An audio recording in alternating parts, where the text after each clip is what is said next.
Bernard Thibault à la rencontre des salariés en difficulté. Les cas ne manquent pas dans le département.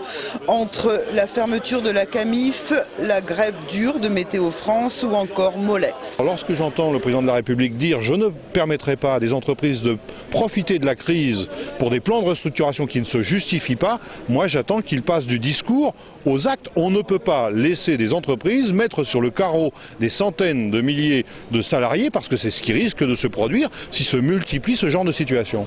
À Sud, syndicat qui se définit comme un syndicat de lutte, on est pessimiste. On estime que Midi-Pyrénées et la Haute-Garonne vont être fortement impactés par la crise économique. On va avoir une accélération des suppressions d'emplois et une détérioration générale de la vie en société. Donc Midi-Pyrénées n'échappe pas à ça. Comme on est sur une région qui n'est pas au cœur des grands circuits économiques, on fait partie des régions et des départements qui vont en prendre en moyenne plus que la moyenne. Donc effectivement, la crise sociale risque d'être grave. Alors ce qui nous paraît dommage, et en tout cas c'est qu'il n'y ait pas assez de mouvement face à ça. Il va falloir effectivement qu'une véritable résistance s'organise.